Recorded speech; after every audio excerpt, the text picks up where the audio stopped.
Hello friends, let us now learn some important points about the beta-lactam antibiotics. So, in the beta-lactam antibiotics, they have one beta-lactam ring followed by the second ring. Now, first penicillins. Penicillins, the mechanism of action of penicillins is these penicillins will prevent the cross-linking of pentapeptides. They prevent the cross-linking of pentapeptides between the N-acetyl glucosamine and N-acetyl muramic acid, and thus they helps in formation of cell wall deficient forms. Thus the cells of bacteria are hyperosmotic, so they swell. Now later these cells will burst off, thus killing the bacterial cells. These cells burst off, killing the bacterial cells.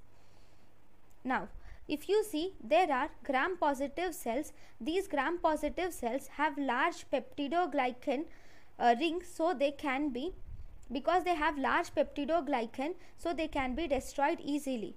Whereas gram-negative cells have less peptidoglycan, that means they have less cross-linking of pentapeptides, and as a result they are not destroyed easily. So this is mainly for gram positive cells. Then we have the oldest penicillin. Oldest penicillin is penicillin G. This penicillin G is acid labile penicillin. So the route of acid labile penicillin is mainly parenteral, that is it should be given intramuscular. Short acting penicillin, for this frequent dosing should be given. And most oldest penicillin is narrow spectrum, so it only acts on gram positive organisms, and oldest penicillin easily develops rapid resistance, and oldest penicillin is also associated with hypersensitivity reactions. So nowadays newer penicillins have been developed which will have all these effects, which will have in which these effects have been changed, modified in such a way that they are useful to the patients easily with less discomfort. So now if you see the newer penicillins, first we have, in the newer penicillins, first we have oral penicillin. Oral penicillin is actually acid resistant. So oral penicillins include penicillin V, oxacillin, dicloxacillin, cloxacillin, and the next the oral penicillins also include ampicillin or amoxicillin. They also include bicampicillin and T-lampicillin. They include bicampicillin and T-lampicillin. So all these are oral penicillins. Then we have long-acting penicillins. Long-acting penicillins include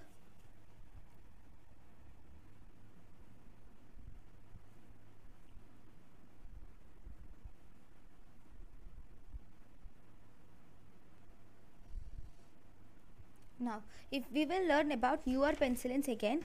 So in the newer penicillins, first in order to overcome this acid labile penicillins, we have started developing oral penicillins which are acid resistant.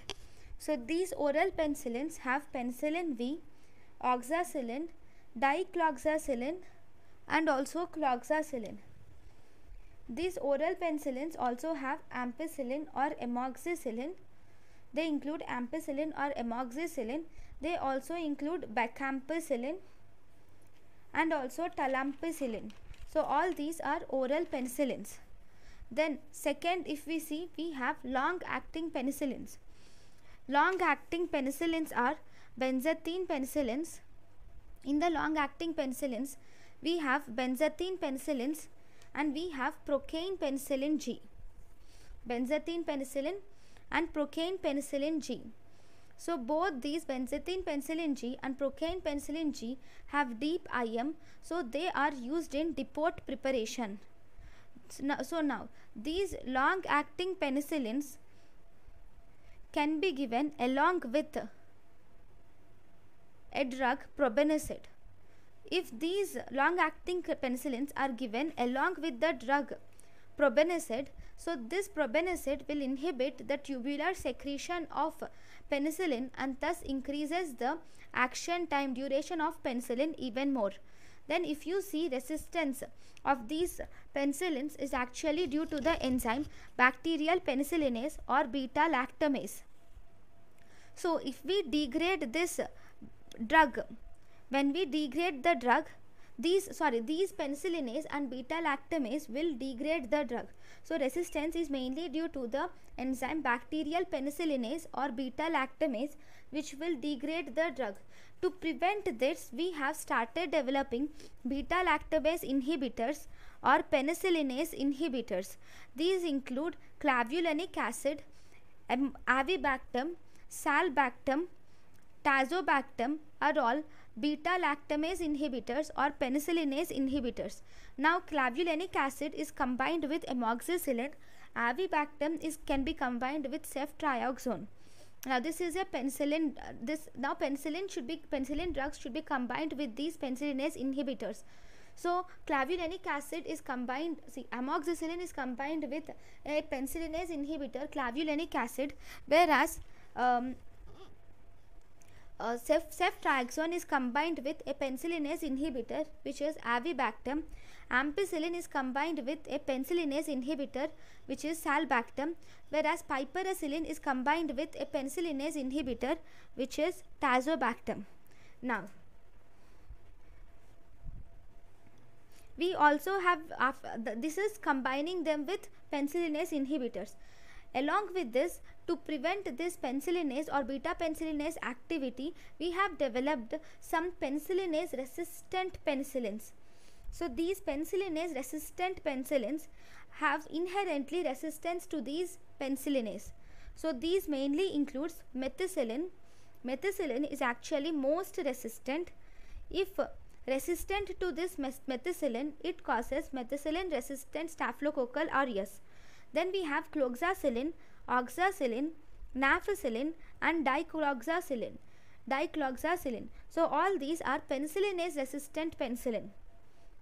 So side effects are very important. So nafcillin causes side effect of neutropenia, N for N, whereas methicillin causes side effect of interstitial nephritis.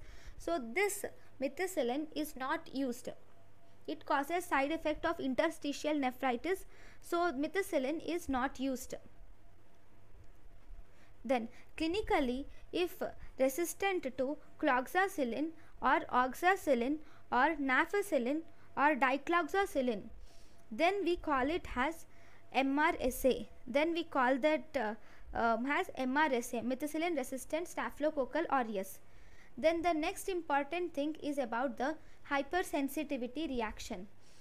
The hypersensitivity reaction is prevented by intradermal skin testing. So cross allergy may be present. It is prevented by intradermal skin testing. Cross allergy may be present. That means if the patient is allergic to one penicillin, he might be allergic to other penicillins of the same group. He might be allergic to other penicillins of the same group. Now we have the next drug, which is monobactams. Monobactams have single ring. These monobactams show no cross allergy except with ceftazidime. They do not show any cross allergy except with ceftazidime. Then these monobactams include Astrionum, Tigemonum, Curomonum, Astrionum, Tigemonum and Curomonum. So this Astrionum, it causes cross allergy with only ceftazidime. This Astrionum causes cross allergy with only ceftazidime. Then these monobactams have inhalational preparations which are approved for pseudomonal infection in cystic fibrosis patients. They have inhalational preparations which are approved for pseudomonal infection in cystic fibrosis patients. They are effective for gram-negative bacteria including Pseudomonas. These monobactams are administered IV. So half-life of these monobactams is prolonged in renal failure. The only beta lactams used in patients with severe allergy to penicillins or cephalosporins is monobactams. Monobactams can be used in are the beta lactams beta lactam drugs which can be used in severe allergy to penicillins and cephalosporins. Then we have to learn about one more thing, which is extended or broad spectrum penicillins. In the extended or broad spectrum penicillins, we have the following drugs. We have ampicillin or amoxicillin. This ampicillin or amoxicillin is an oral drug, whereas we have carbapenicillin, which is obsolete because of the side effects, because it causes hypokalemia, hyponatremia and bleeding. So this carbapenicillin is obsolete. Then we have ticarcillin, meslocillin, azlocillin and piperacillin. It causes ticarcillin, meslocillin, azlocillin and ticarcillin. This ticarcillin, meslocillin, azlocillin and piperacillin, all these are acid labile and they are also effective for Proteus, Klebsiella and Pseudomonas. They are also effective for Proteus, Klebsiella and Pseudomonas. So these are the important drugs. Then ampicillin or amoxicillin is oral, but it is not effective for Proteus, Klebsiella and Pseudomonas. It is not effective for Proteus, Klebsiella and Pseudomonas. Now if you see the uses, in the uses, first we have penicillin G. Penicillin G is mainly used for, it is drug of choice for syphilis, definitely. It is used in group A and group B Streptococcus viridans. It is used for Streptococcus endocarditis. Penicillin G is also used in rat bite fever, yaws, leptospirosis and gonococcus. The drug of choice, this penicillin G is drug of choice for syphilis, meningococcal meningitis, tetanus, actinomyces and gas gangrene. Then we have benzathine penicillin G. This benzathine penicillin G is actually a drug of choice for, this is actually used for primary penicillins, primary syphilis, secondary syphilis, early syphilis and tertiary, early latent syphilis and tertiary syphilis. But for neurosyphilis, the drug of choice for neurosyphilis is aqueous penicillin G. Aqueous penicillin G is also used for gram-positive streptococcus and meningococcus. Then we have the other drugs like methicillin, nafcillin, oxacillin and cloxacillin. All these are used in the treatment of staphylococcal aureus.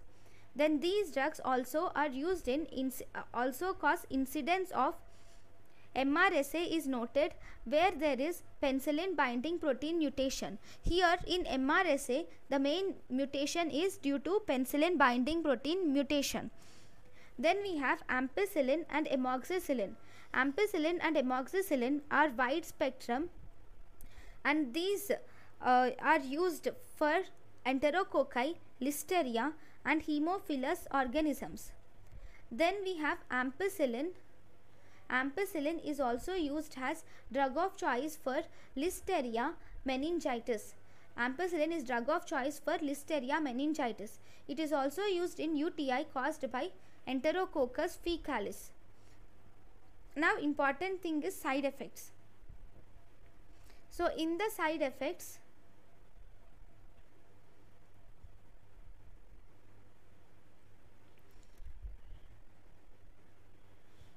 so one more thing is